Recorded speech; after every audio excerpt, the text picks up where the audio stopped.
अस्सलाम वालेकुम students, welcome to our class. मैं हूं आपका teacher Jawad Ali.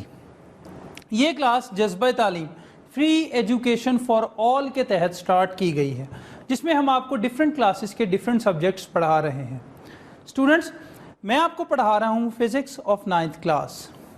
Last lecture जिन बच्चों ने देखा होगा उन्हें पता होगा कि चैप्टर नंबर 2 जो है वो हम ख़त्म कर चुके हैं।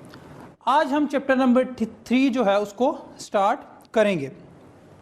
स्टूडेंट्स, चैप्टर नंबर 3 है क्या, उसमें हम क्या पढ़ने वाले हैं, इसका थोड़ा सा ब्रीफ इंट्रोडक्शन मैं आपको देता चलूं। कंटेंट्स आपको चैप्टर नंबर 3 के टीवी स्क्रीन्स पर नज़र आ रहे होंगे। स्टूडेंट्स, इसमें हमने फोर्स, इनर्शिया, मोमेंटम पढ़ना है, Newton's law of motion, Newton's के बहुत इंपॉर्टेंट लॉज हैं उनको पढ़ना है। फ्रिक्शन क्या होती है, साइंटिफिक टर्म है, जब चीज़ें मूव करती हैं तो फ्रिक्शन प्रोड्यूस होती है, इसकी डेफिनेशन क्या है, इसमें क्या क्या चीज़ें इन्वॉल्व हैं, वो हम इस चैप्टर में जो है वो कवर करेंगे। And last topic is uniform circular motion, कि जो चीज़ें मूव करती हैं सर्कुलर पाथ में उनकी मोशन कैसी होती है और उनके इफ़ेक्ट्स दूसरी चीज़ों पर क्या होते हैं। स्टूडेंट्स, ये वो टॉपिक्स हैं जो हमने इस चैप्टर नंबर 3 में पढ़ने हैं। स्टार्ट करते हैं from our first topic, that is force, inertia and momentum. Students, ये जो चैप्टर है, चैप्टर नंबर 3, इसका नाम है डायनामिक्स। सबसे पहले बताता चलूं डायनामिक्स होता क्या है। हमने लास्ट लेक्चर में काइनेमेटिक्स के बारे में स्टडी किया था। काइनेमेटिक्स भी एक ऐसी ब्रांच है मैकेनिक्स की जो स्टूडेंट्स मूव करते हुए ऑब्जेक्ट्स के बारे में स्टडी होती है। मगर काइनेमेटिक्स और डायनामिक्स में क्या डिफरेंस है स्टूडेंट्स? जो काइनेमेटिक्स होती थी उसके अंदर हम जब चीज़ें मूव करती थी उनमें चेंजेस आती थी, हम उनको स्टडी करते थे। लेकिन काइनेमेटिक्स में हम वो चेंजेस क्यों आती थी इसको स्टडी नहीं करते थे। चीज़ों की मोशन में चेंज आने के क्या इफ़ेक्ट्स थे ये हमने काइनेमेटिक्स में नहीं पढ़ा। लेकिन डायनामिक्स ऐसी ब्रांच है मैकेनिक्स की जिसके अंदर जो चीज़ें मोशन में हैं, जो चीज़ें मूव कर रही हैं, उनके अंदर जो चेंजिंग आ रही है वो चेंजिंग क्यों आ रही है इसको भी हम स्टडी करेंगे। उन चेंजेस के आने के रीजंस क्या हैं, कॉजेज़ क्या हैं, इसको भी हम डायनामिक्स के चैप्टर में जो है वो स्टडी करेंगे। ये तो थी बेसिक डेफिनेशन हमारे इस चैप्टर डायनामिक्स की। अब स्टार्ट करते हैं हमारा first topic, that is force, inertia and momentum. Students, force क्या है? From the definition on your TV screens, a force moves और tends to move, stops or tends to stop the motion of a body. The force can also change the direction of motion of a body. Force चीज़ों को stop करती है या stop करवा सकती है, stop करने की सलाहियत रखती है। एंड थर्ड, कि फोर्स जो है वो चीज़ों की मोशन की डायरेक्शन को चेंज कर सकती है। अब तीन चीज़ें जो है ये फोर्स अप्लाई कर सकती है, फोर्स में करने की सलाहियत होती है, चीज़ों को स्टॉप करने की, चीज़ों को मूव करने की, और थर्ड उनकी डायरेक्शन चेंज करने की।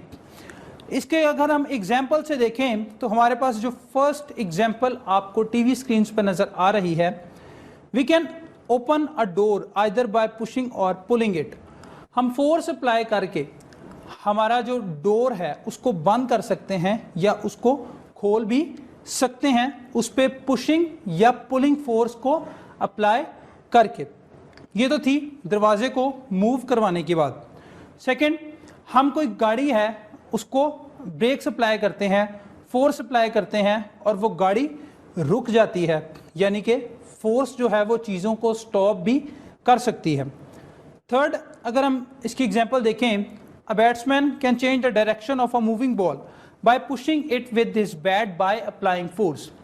जो बॉल बैट्समैन की तरफ आती है, बैट्समैन सिंपली उस बॉल की डायरेक्शन को चेंज कर सकता है अपने बैट को पुल करके, यानी कि वो बॉल की डायरेक्शन को चेंज कर देता है, जिसे बॉल जो है जो पहले स्ट्रेट लाइन में आ रही थी बैट्समैन की तरफ, अब वो किसी और डायरेक्शन में मूव हो गई है।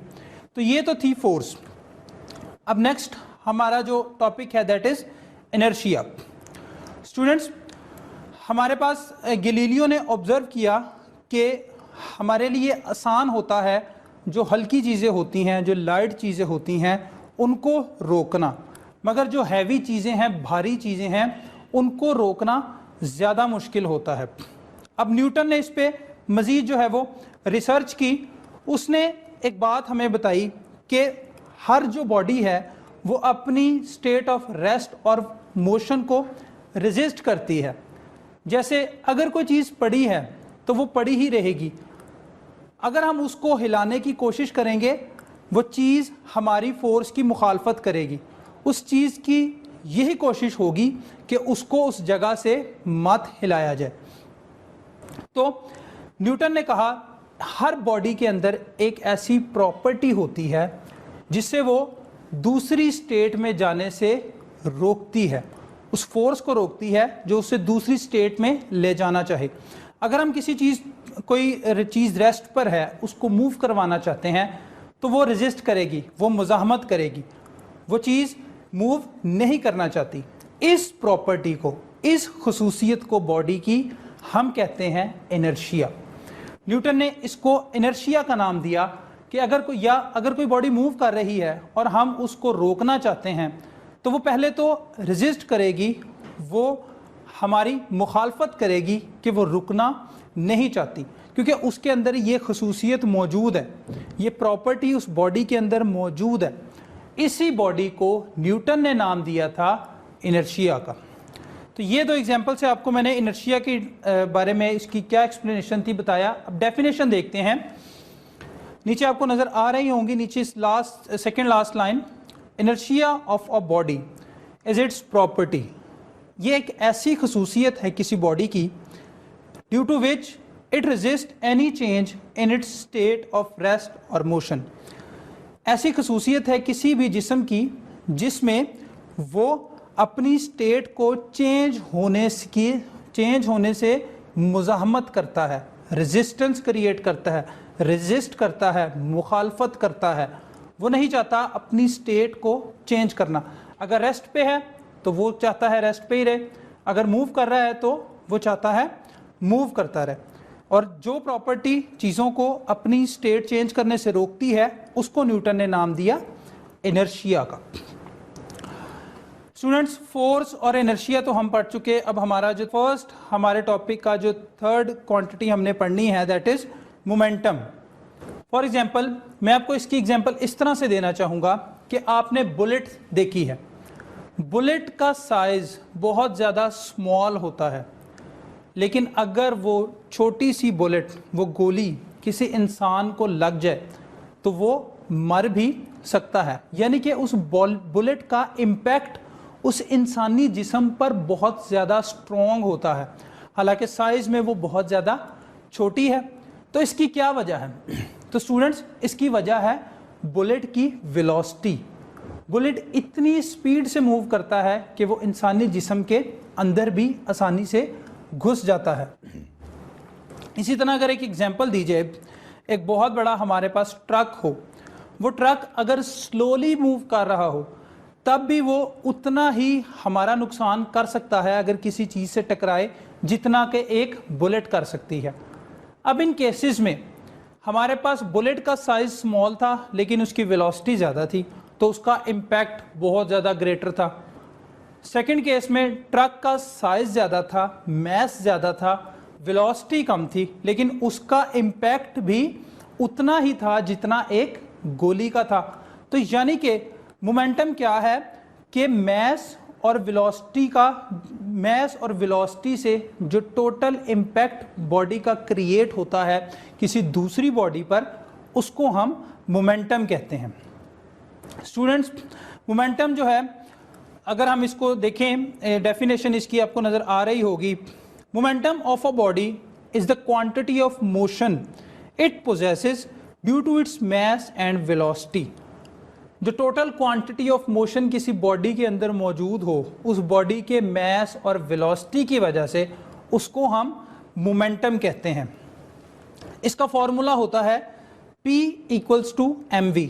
P मोमेंटम को शो कर रहा है, equals to mass multiply by velocity. Next, momentum is a vector quantity. momentum एक वेक्टर क्वांटिटी है, इसके लिए डायरेक्शन बताना भी ज़रूरी है. Its SI unit is kilogram metre per second, और मोमेंटम का SI यूनिट है किलोग्राम मीटर पर सेकेंड. तो ये तो था स्टूडेंट्स हमारे पास फोर्स, इनर्शिया और मोमेंटम का इंट्रोडक्शन. अब नेक्स्ट बहुत इंपॉर्टेंट लॉज हैं हमारे पास, Newton's law of motion. Newton law of motion क्या है, किस तरह से न्यूटन ने इनको ऑब्जर्व किया, ये आगे मैं आपको बताने जा रहा हूँ. सबसे पहले है Newton's first law of motion. Students, Newton का जो पहला लॉ है उसकी फर्स्ट लाइन ये है, according to Newton's first law of motion, a body at rest remains at rest provided no net force acts on it. कि अगर कोई जिस्म रेस्ट पर है, वो रेस्ट पर ही रहेगा, वो मूव नहीं करेगा जब तक हम कोई फोर्स उस बॉडी पर अप्लाई ना करें. ये बात तो स्टूडेंट हमें रोज़मर्रा ज़िंदगी में भी नज़र आती है कि अगर कोई चीज़ पड़ी है तो वो अपनी जगह पर पड़ी रहेगी, वो अपनी जगह से तब तक मूव नहीं करेगी जब तक हम उस पर फोर्स लगाकर उसे मूव ना करवाएं. ये तो थी, जैसे कोई टेबल हमारे पास एक बुक में जो हमारी एग्जाम्पल गिवन है वो है कि book lying on a table remains at rest as long as no net force acts on it. अगर हमारे पास टेबल पर कोई बुक मौजूद है तो वो उस टेबल पड़ी रहेगी जब तक हम उस पर फोर्स लगाकर उसको ना उठाएं या मूव ना करवाएं. ये तो पहला पार्ट था न्यूटन फर्स्ट लॉ का. सेकेंड पार्ट में न्यूटन क्या कहता है, सिमिलरली टीवी स्क्रीन पे देखें, a moving object does not stop moving by itself. अगर कोई चीज़ मूव कर रही है तो वो मूव ही करती जाएगी जब तक हम उसको फोर्स लगाकर उसको ना रोक सकें. स्टूडेंट्स, अब ये बात हमें रोज़मर्रा ज़िंदगी में नज़र नहीं आती. जो चीज़ें मूव करती हैं कुछ देर बाद वो स्टॉप हो जाती हैं. जैसे अगर हम कहते हैं कोई बॉल है, रोलिंग बॉल है, उसको हम किसी एज के ऊपर रखें और वो बॉल रोल करती हुई नीचे आएगी, वो तब कुछ देर तक रोल करती रहेगी और कुछ देर बाद वो स्टॉप हो जाएगी. स्टूडेंट्स, ये जो चीज़ें स्टॉप करती हैं कुछ देर चलने के बाद जो चीज़ें स्टॉप करती हैं उन पर अप्लाई हो रही होती हैं फ्रिक्शनल फोर्सेस. फ्रिक्शनल फोर्सेस क्या हैं? ऐसी फोर्सेस जो नीचे ज़मीन या नीचे वाली सरफेस और उस बॉडी के दरमियान मौजूद होती हैं. फ्रिक्शनल फोर्सेस चीज़ों को रोकती हैं. अगर हम फ्रिक्शन को ख़त्म कर दें तो न्यूटन ने जो पहले लॉ में कहा है कि चीज़ अगर चलती जा रही है तो वो सारी ज़िंदगी चलती ही जाएगी, उसको रोक जब तक हम उस पर फोर्स अप्लाई ना करें. तो ये फोर्सेस कौन सी अप्लाई हो रही हैं? Frictional forces. कंप्लीट जो हमारा न्यूटन का फर्स्ट लॉ है वो क्या है? A body continues its state of rest or of motion or of uniform motion in a straight line provided no net force acts on it. कि body अगर पड़ी है रेस्ट पे तो वो रेस्ट पे ही रहेगी, या अगर वो मूव कर रही है यूनिफॉर्म एक्सलरेशन से तो वो मूव ही करती जाएगी जब तक हम उस पर फोर्स अप्लाई ना करें. तो ये तो था. और इसको स्टूडेंट, क्योंकि ये एक प्रॉपर्टी भी है, खसूसियत भी है बॉडी की कि वो अपोज करती है अपनी state of rest or motion को, इसको हम लॉ ऑफ इनर्शिया भी कहते हैं, क्योंकि इनर्शिया ही वो प्रॉपर्टी है जो चीज़ों को अपनी स्टेट ऑफ और रेस्ट और मोशन को जो है वो अपोज करती है, रेजिस्ट करती है हमारी फोर्स को, इसलिए हम इसको लॉ ऑफ इनर्शिया भी कहते हैं. अब नेक्स्ट हमारा जो है वो है Newton's second law of motion. Newton second law of motion क्या कहता है? स्टूडेंट्स, हम कहते हैं हमारे पास एक बॉडी है जिसका मैस m है. जब हम उस बॉडी पर, ये देखें स्टूडेंट्स, हमारे पास एक बॉडी है जिसका मैस m है. हम इस बॉडी पर फोर्स लगाते हैं, इसमें एक्सेलरेशन प्रोड्यूस होता है a. तो according to Newton second law of motion हमारे पास जो एक्सेलरेशन इसके अंदर प्रोड्यूस हुआ है वो दो बातों पर डिपेंड करता है. किस किस पर? सबसे पहले टीवी स्क्रीन पर देखें, एक्सेलरेशन डायरेक्टली प्रोपोर्शनल है फोर्स के. इसका मतलब ये है कि स्टूडेंट्स, जितनी ज़्यादा हम इस बॉडी पर फोर्स अप्लाई करेंगे, इस मैस m पर हम जितनी ज़्यादा फोर्स अप्लाई करेंगे उतनी ज़्यादा इसके अंदर एक्सेलरेशन प्रोड्यूस होगी, क्योंकि ये डायरेक्टली प्रोपोर्शनल है। डायरेक्टली प्रोपोर्शनल में जब एक क्वांटिटी को हम बढ़ाते हैं तो दूसरी क्वांटिटी भी बढ़ती है। फोर्स को जितना बढ़ाते जाएंगे एक्सेलरेशन भी उतनी ज़्यादा होती जाएगी।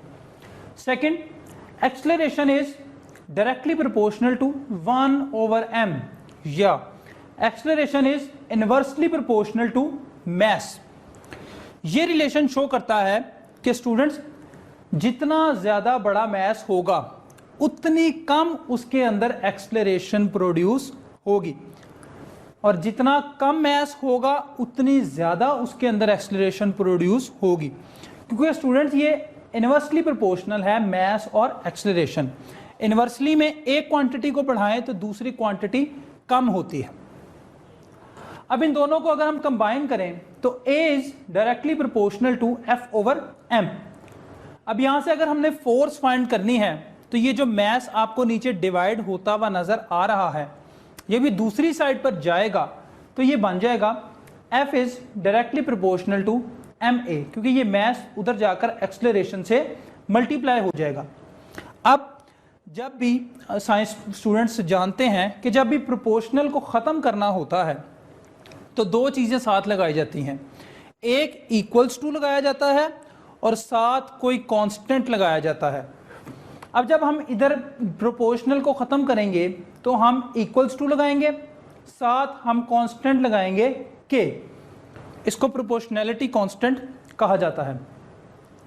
स्टूडेंट्स SI यूनिट में, स्टैंडर्ड इंटरनेशनल यूनिट्स में K की वैल्यू होती है 1। अगर हम K की जगह 1 पुट करें तो F equals to ma। Force का फॉर्मूला बनेगा मास मल्टीप्लाई बाय एक्सेलरेशन, और यही बात हमारे न्यूटन के सेकंड लॉ से हमने ये फॉर्मूला जो है वो ड्राइव किया है। अब नेक्स्ट, इस फोर्स का जो यूनिट होता है वो न्यूटन ने अपने ही नाम से रखा था और इसका यूनिट होता है न्यूटन। और 1 न्यूटन वो फोर्स होती है जिसमें 1 मीटर पर सेकेंड स्क्वायर की एक्सेलरेशन प्रोड्यूस हो बॉडी जिसका मास हो 1 kg, तो उस वक्त फोर्स हमारे पास 1 न्यूटन होगी, क्योंकि अगर आप एक्सेलरेशन 1 पुट करेंगे, मास 1 पुट करेंगे तो आपके पास फोर्स भी ऑब्वियसली 1 ही आएगी। ये तो थे दो लॉज। अब थर्ड लॉ है हमारे पास, Newton's third law. Third law क्या कहता है जी? Newton third law of motion कहता है, टीवी स्क्रीन पर देखिए, to every action there is always equal but opposite reaction. हर एक्शन का हमेशा कोई ना कोई रिएक्शन लाजमी होता है। एक्शन जो है वो जिस डायरेक्शन में अप्लाई होगा, रिएक्शन हमेशा उसके ऑपोजिट डायरेक्शन में अप्लाई होगा, मगर एक्शन और रिएक्शन दोनों की मैग्नीट्यूड, दोनों की वैल्यू जो है वो सेम ही होगी। फॉर एग्जांपल स्टूडेंट्स, ये आपको टीवी स्क्रीन पर नज़र आ रहा होगा, ये एक टेबल है, उसके ऊपर एक बुक पड़ी हुई है। स्टूडेंट्स, इस बुक का जो वेट है वो डाउनवर्ड एक्ट कर रहा है ज़मीन की तरफ, उसके रिएक्शन में टेबल फोर्स इस बुक पर लगा रहा है और उसको हम रिएक्शन फोर्स R से शो करेंगे। इधर हमारे पास वेट एक्शन है और ये R रिएक्शन फोर्स है जो टेबल इस बुक पर लगा रहा है। सेकेंड एग्जाम्पल अगर हम इसकी देखें, Newton third law of motion की, ये रॉकेट्स आपको नज़र आ रहे हैं। स्टूडेंट्स, जब इन रॉकेट्स के में से गैस निकलती है, जब इन रॉकेट्स के अंदर से बर्निंग फ्यूल जो है वो निकलता है, वो बर्निंग फ्यूल एक्शन करता है डाउनवर्ड। उसके रिएक्शन में क्या होता है, ये रॉकेट जो है ऊपर की तरफ मूव करता है। जितना ये बर्निंग फ्यूल होगा, अगर हम इर्द गिर्द की एक्स्ट्रा एजेंसीज, एक्स्ट्रा फोर्सेस को निगलेक्ट कर दें, जितना ज़्यादा बर्निंग फ्यूल निकलेगा उतना ज़्यादा रॉकेट तेज़ी से ऊपर जाएगा। यानी कि जितना ज़्यादा नीचे एक्शन उतना ही ज़्यादा रिएक्शन ऑपोजिट डायरेक्शन में। तो ये तो थी कुछ एग्जांपल्स हमारे पास Newton's third law of motion की। अब नेक्स्ट टॉपिक जो है वो हमारा है मैस एंड वेट। मैस और वेट क्या है, दोनों में क्या डिफरेंस है? सबसे पहले डेफिनेशन पढ़ते हैं स्टूडेंट्स। देखें टीवी स्क्रीन पर, mass of a body is the quantity of matter possessed by the body. जो किसी बॉडी के अंदर मैटर मौजूद है, जितना मादा किसी बॉडी के अंदर मौजूद है, उसको हम कहते हैं मैस। मैस एक स्केलर क्वांटिटी है और ये जगह तब्दील करने से तब्दील नहीं होता। मैस बॉडी का एक ही रहता है, चाहे आप उस बॉडी को जिधर मर्जी ले जाएं। इसको हम बीम बैलेंस से जो है वो फाइंड कर सकते हैं मैस को। सेकंड है weight. According to its definition, weight of a body is the force equal to the force with which earth attracts it. Students, जब किसी मैस को ज़मीन अपनी तरफ खींचती है तो जितनी फोर्स से ज़मीन किसी मैस को अपनी तरफ खींच रही है उसको हम कहते हैं वेट। तो वेट वो फोर्स है जो ज़मीन अप्लाई कर रही है डिफरेंट मैसेज पे टुवर्ड्स द अर्थ। अर्थ की तरफ जो ज़मीन फोर्स अप्लाई कर रही है मैसेज पे, उसको हम वेट कहते हैं। तो यहाँ से इसका फॉर्मूला बना W equals to m g. Mass, इधर m हमारे पास मैस है और g हमारे पास ग्रेविटेशनल एक्सलेरेशन है, जो हम पीछे पढ़ के आए हैं, जिसकी value 10 metre per second square use होगी इस बुक में। स्टूडेंट्स, वेट एक वेक्टर क्वांटिटी है, इसका यूनिट होता है न्यूटन। वेट को हम मेजर करते हैं स्प्रिंग बैलेंस से। स्टूडेंट्स, जो मैस होता है वो स्केलर क्वांटिटी है, उसमें डायरेक्शन बताने की ज़रूरत नहीं होती, और इस कायनात के किसी भी हिस्से में चले जाएं, चीज़ का मैस सेम ही रहता है, वो चेंज नहीं होता। मगर वेट एक वेक्टर क्वांटिटी है। सेकंड, वेट जो है वो वेरी करता है, चेंज होता है। हमारी ज़मीन के ऊपर हमारा वेट कुछ और है, लेकिन अगर हम चांद पे चले जाएंगे वहाँ पर हमारा वेट कुछ और होगा। क्यों? क्योंकि हमारी ज़मीन पर g की value 10 metre per second square है, मगर चांद पर g की वैल्यू चेंज हो जाती है, वो 10 मीटर पर सेकेंड स्क्वायर नहीं रहती। तो g की वैल्यू चेंज होगी तो हमारा वेट जो है वो ऑटोमेटिकली ऑब्वियसली चेंज हो जाएगा। तो ये तो था स्टूडेंट्स मैस एंड वेट, इन दोनों में डिफरेंसेस भी मैंने आपको कुछ बताए। अब नेक्स्ट टॉपिक की तरफ चलते हैं। हमारा नेक्स्ट टॉपिक है tension and acceleration in a string. जो स्ट्रिंग होता है हमारे पास, जिसको हम धागा, तार, कोई भी, इसके लिए हम उर्दू में बहुत सारे वर्ड्स हैं जो हम स्ट्रिंग के लिए यूज़ कर सकते हैं। तो स्टूडेंट्स, ये आपको नज़र आ रहा होगा, हमारे पास स्टैंड है, स्टैंड के साथ एक रॉड लगा हुआ है। इस रॉड के ऊपर हमारे पास एक कोई मैस है। इस मैस का वेट डाउनवर्ड एक्ट कर रहा है, ये इसका एक्शन है। स्टूडेंट्स, इसके रिएक्शन में ये जो स्ट्रिंग है, जो रेड कलर में आपको नज़र आ रही है, इस स्ट्रिंग के अंदर टेंशन क्रिएट होगी। जितना इसका वेट होगा उतनी ही टेंशन इस स्ट्रिंग के अंदर जो है वो क्रिएट होगी। अब आगे हमारे इसी से रिलेटेड जो है वो हमारा टॉपिक है, वो क्या है कि हमने टेंशन फाइंड करनी है। Vertical motion of two bodies attached to the ends of a string that passes over a frictionless pulley. इसकी स्टूडेंट्स आपको डिटेल में डायग्राम और इसके रिलेशंस नज़र आ रहे होंगे टीवी स्क्रीन्स पर, कि हमारा ये जो टॉपिक है इसके अंदर हमारे पास दो मैसेज हैं, ए और बी, या मैस M1 और M2। ये अटैच हुए हुए हैं एक स्ट्रिंग के ज़रिए और इनको गुजारा गया है एक फ्रिक्शनलेस पुली के ऊपर से। अब हम फाइंड करेंगे इन दोनों मैसेज के अंदर जो स्ट्रिंग है उनके अंदर कितनी टेंशन है।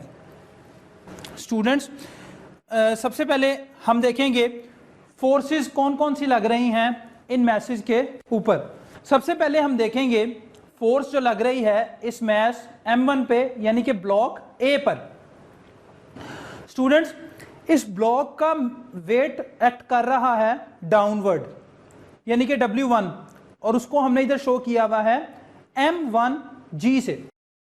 उसके रिएक्शन में हमारे पास स्ट्रिंग में टेंशन क्रिएट हो रही है in the direction, in the upward direction, और उसको हमने शो किया T से। स्टूडेंट्स, सबसे पहले अगर हम इस पर टोटल फोर्सेस जो है उनको फाइंड करें according to the Newton's second law of motion, तो हमारे पास आप देख रहे होंगे जो F1 इस पर अप्लाई हो रही है, F1 हमारे पास जो ब्लॉक A पर अप्लाई हो रही है वो किसके इक्वल है? M1G, क्योंकि ये जो मैस, ये जो हमारे पास ब्लॉक A है ये हैवियर है ब्लॉक B से, ये ब्लॉक A नीचे की तरफ मूव कर रहा है, तो सबसे इसमें बड़ी फोर्स इसका वेट है क्योंकि ब्लॉक नीचे की तरफ आ रहा है, तो इसका वेट जो कि है M1G minus tension T in the string, ये वो टोटल फोर्स है जो इस ब्लॉक A पर अप्लाई हो रही है, और उस फोर्स को हमने कहा M1A, या F1 की जगह हमने पुट कर दिया M1A, क्योंकि फोर्स का फॉर्मूला होता है MA। अब सेकंड हम फाइंड करेंगे ब्लॉक B पर लगने वाली टोटल फोर्स। आपको नजर आ रहा है ब्लॉक B का वजन, वेट जो है वो कम है, और ये ब्लॉक B ऊपर की तरफ मूव कर रहा है। इसका मतलब ये है कि टेंशन इसके स्ट्रिंग में ज़्यादा है इस ब्लॉक के वेट से। तो सबसे पहले इसके अंदर हमारे पास टेंशन T आएगी, जो ब्लॉक B पर फोर्स अप्लाई हो रही है T, उसमें से हम, क्योंकि इनकी डायरेक्शन ऑपोजिट है, नेगेटिव का साइन आएगा माइनस, और साथ आएगा इस ब्लॉक का वेट जो कि है M2G। तो इस ब्लॉक बॉडी B पर लगने वाली फोर्स F2 भी हम उसको कह सकते हैं, क्योंकि F का फॉर्मूला MA होता है, तो F2 की जगह आएगा M2A, और वो इक्वल है टेंशन जो कि ज़्यादा है माइनस, क्योंकि इनकी डायरेक्शन ऑपोजिट है, वेट कितना है M2G। स्टूडेंट्स, अगर हम इक्वेशन 3.6 और 3.7 को ऐड करें तो देखें हमारे पास क्या बनता है। इक्वेशन 3.6 है M1G minus T equals to M1A, और सेकेंड हमारे पास T minus M2G equals to M2A। Students, जब हम इन दोनों इक्वेशंस को ऐड करेंगे तो ये माइनस T इस प्लस T से कैंसिल हो जाएगा, और बाकी जो हमारे पास रह जाएगा वो है M1G minus M2G equals to M1A plus M2A। अब इधर से हम G कॉमन कर लें, M1 माइनस M2 बाहर आ जाएगा हमारे पास G, और इधर से हम एक्सलेरेशन को जो है वो कॉमन कर लें। अब हमने स्टूडेंट्स क्या फाइंड करना है? अगर यहाँ से हम एक्सलेरेशन फाइंड करना चाहते हैं तो ये M1 प्लस M2 इस इक्वेशन के दूसरी साइड पर आकर नीचे डिवाइड हो जाएगा, और हमारे पास बनेगा M1 minus M2 multiply bye G divided by ये M1 प्लस M2 इधर नीचे आकर डिवाइड हो जाएगा, जो कि हमारे पास एक्सलेरेशन का आंसर आया है। यानी कि अगर हमें मैसेज का पता हो, G का हमें पता हो, तो हम एक्सलेरेशन इन ब्लॉक्स के अंदर जो है वो फाइंड कर सकते हैं। इसी तरह अगर मैं इक्वेशन 3.6 को 3.7 और 3.6 को डिवाइड करूं तो मेरे पास टेंशन की वैल्यू आएगी। किस तरह से देखते हैं स्टूडेंट। सबसे पहले हम लिखेंगे इक्वेशन 3.7 जो कि थी T minus M2G equals to M2A। इनको हमने डिवाइड करना है इक्वेशन 3.6 से। 3.6 है हमारे पास, divided by M1G minus T equals to M1A। ये A से कैंसिल हो जाएगा। सेकंड, ये क्रॉस मल्टीप्लिकेशन करेंगे, ये वाली टर्म इससे मल्टीप्लाई और ये वाली टर्म इससे मल्टीप्लाई, ये आ जाएगा m2, अंदर आ जाएगा m1g माइनस टी, और इधर आ जाएगा m1t माइनस m2g। अब m2 को अंदर मल्टीप्लाई कर देंगे और m1 को अंदर मल्टीप्लाई कर देंगे, ये आ जाएगा m2 m1g minus m2t equals to, इधर आ जाएगा m1t से मल्टीप्लाई माइनस m1 दूसरी इक्वेशन से m1 m2g। अब स्टूडेंट्स अगर हमने यहाँ पर फाइंड करनी है वैल्यू ऑफ t, तो ये जो t m2t इधर माइनस हो रहा है उधर जाकर ये प्लस हो जाएगा, और जो उधर माइनस हो रहा है वो इधर आकर प्लस हो जाएगा। सबसे पहले मैं इस माइनस वाली टर्म को यहाँ पर लिखना चाहूँगा, ये आएगी m1 m2g प्लस इधर वाली टर्म लिखूँगा फिर m1 m2g इक्वल्स टू, अब ये m1t इधर माइनस m2t इधर माइनस हो रहा था, उधर जाकर ये प्लस हो जाएगा, तो m1t प्लस m2t।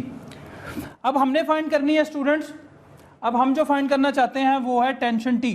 इसमें से टेंशन t को कॉमन कर लें, अंदर बच जाएगा m1 प्लस m2, और इस साइड पर m1 m2g plus m1 m2g ये बन जाएगा 2m1 m2g।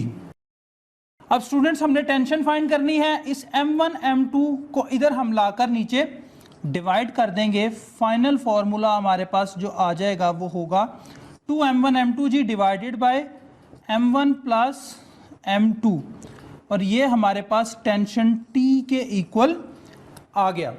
जो आपको टीवी स्क्रीन्स पर भी नज़र आ रहा होगा कि हमने इक्वेशन 3.6 को डिवाइड करेंगे तो हमारे पास टेंशन T जो है वो आ जाएगी।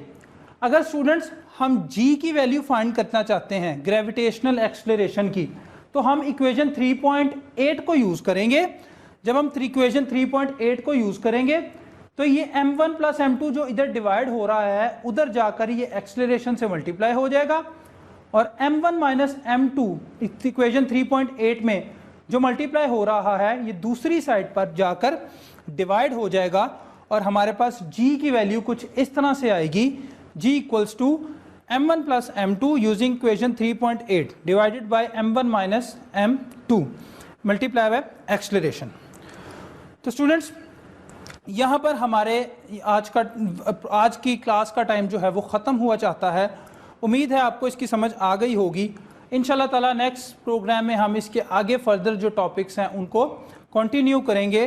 दुआओं में याद रखिएगा। अल्लाह हाफिज़।